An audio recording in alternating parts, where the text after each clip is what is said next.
All right, so let's talk about sample space some more. Sample space describes all of the possible outcomes of an event. So it's all of the possibles. I mean, there's going to be sometimes so many, it's hard to list them all, but it's all of the possible, outcomes of an event. All the possible outcomes. Take a minute to take that in. Okay, so let's look at an example. The New England Patriots and the Dallas Cowboys are playing. What are the possible outcomes of the game? Well, there's two possible outcomes. The Pats win and the Cowboys win.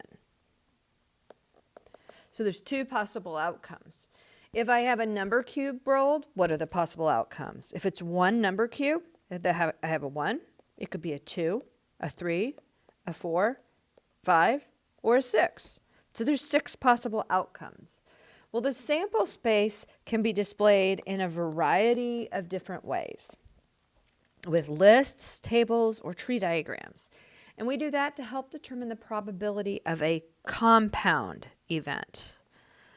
So what you ask, well, wait a minute, what's a compound event?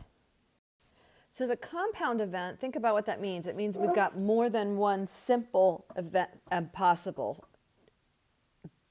event.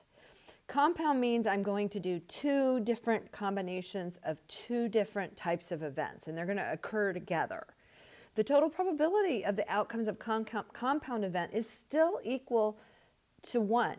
So it's still going to be, between 0 and 1 is a probability, but the total of all of them has to equal 1 because that's what shows all possible outcomes. So let's look at a list or a table. For breakfast, Jamie can choose from cereal, eggs, or a muffin. She also can drink coffee, orange juice, or milk. What are all the possible outcomes? And how many total outcomes are possible? Well, we have, let's see here, 1, 2, 3 food choices, and we have 1, 2, 3 milk choices. So if you have 3 possible outcomes times 3 possible outcomes, that means we have 9 possible outcomes, okay? So there's 9 possible outcomes. Well, let's look at what those possible outcomes would be. Well, I could pick my cereal with coffee. I could also pick my cereal with orange juice. And then I have another combination there. I could do cereal with milk, okay? Now, what about if I pick eggs? I could pick eggs with coffee, eggs with the OJ, eggs with the milk. There we go, 3 more. It looks like I got 3 more to go because I still could pick a muffin with each of those drinks. A muffin with the coffee, a muffin with the OJ, and a muffin with the milk. Now,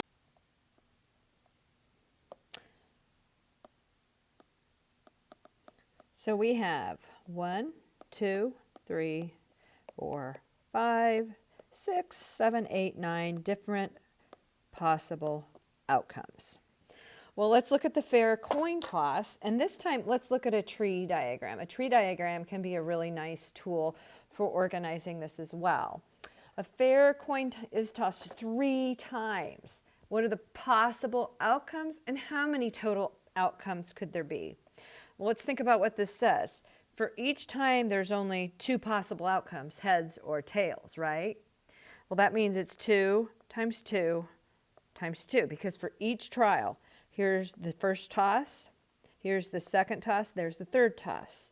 So there's 8 possible outcomes. Well, let's list them using a tree, and let's see.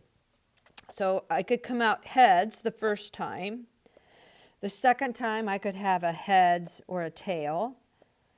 Then I've got my third time, heads or tails, heads or tails. What if the first time I tossed it, it was tails? Well, then it would have been the same possible different outcomes each time.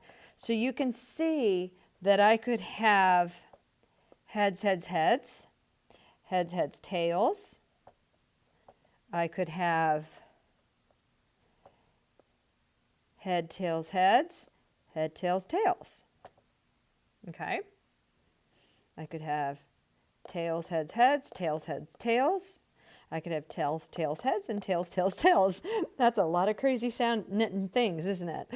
So there are 1, 2, 3, 4, 5, 6, 7, 8 possibles. That one didn't quite get out there enough, did it? Hopefully that made sense to you. In other words, here's first toss. Here's second toss. And here's third toss. Okay, so I have my second toss goes down here. My third toss goes over here. I kind of diverged a little bit. Make sure you ask questions if you have any questions about that. Well, let's look at creating a list, okay, and use that information to answer some questions. Amanda will roll a number cube and flip a coin. If Amanda rolls the number cube once and flips the coin once, then what are the possible outcomes in which the number cube lands on an odd number? Well, let's list the outcomes. Remember, it wants to know outcomes of an odd number on the cube and then the coin. So we have an odd number, 1, 3, 5 for the cube. It could be a 1 heads. It could be a 1 tails. It could be a 3 heads or a 3 tails, a 5 heads or a 5 tails. So there's the list of our possible outcomes. All right, create a list. Use the information to answer the question. All right, so what are the possible outcomes? We have 1, 2, 3, 4, 5, 6 possible outcomes. Remember, we have 1, 2, 3 possibles for the cube. And then we have, of course, the 2 possibles for each of the flip of the coin. And that makes 6 possible outcomes.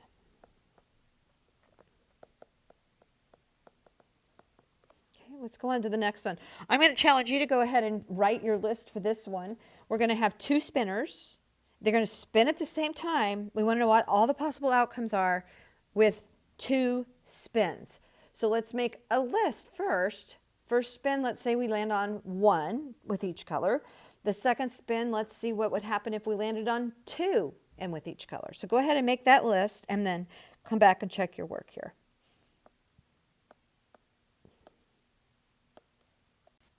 So your list should look like this. For each 1, we have each color. For a 2, we could have each of the 4 different colors. So the possible number of outcomes, we have 2 possible outcomes on the first spinner times the 4 possible outcomes on the second, with the total of 8 possible outcomes. And you can look through our list. We have 1, 2, 3, 4, 5, 6, 7, and 8. All right. All right, create a tree diagram for these next 2. A clothing line has shirts in red, blue, or white, and pants in gray or khaki. All right, so we have our shirts are red, blue, or white, and then our pants are gray or khaki. So I could pick the red shirt and the gray pants, or the red shirt and the khaki pants, and so forth. How many different combinations can be made with the clothing line? We have 3 possible shirts times 2 possible pants. So we have 6 possible outcomes. And you can see here that that's what we end up with. I'm going to show you again to make sure we're understanding how to read these trees. Here's one possible outcome. There's a second, a third, a fourth, a fifth, and a sixth. So there's our 6 possible outcomes. So let's go on to the next. When buying a car, Esther can choose a 2- or 4-door car with leather or cloth interiors in black, silver, or white. So we could have the doors, the number of doors. We could have 2 or we could have 4. And we can have leather, so the interiors. We can have leather or cloth. And then we're going to have the color for the interior. Sorry, it had to take me a minute there. Black, silver, or white. Black, silver, or white. Black, silver, or white. Black, silver, or white. So we had here's all the possible outcomes. I've got 1, 2, 3, 4, 5, 6, 7, 8, 9, 10, 11, 12 possible outcomes. Let's see if that fits with our way of finding it based on the possibles. I have 2 times 4, no, 2 times 2, sorry, times 2, and then times 3 possibles. 2 times 2 times 3 definitely equals 12. Now just a reminder, the way to read the tree, here's one possible, here's a possible, here's a possible. There's another. You seeing how that works? Okay. Make sure you ask questions if you have any. Otherwise, move along to 4.3 practice. What is a sample space? I know it's a lot of writing. For a lot of you, this seems tedious, but just consider it a gift of not having to do too much deep, heavy thought, and hopefully you can relax and enjoy this part of the curriculum.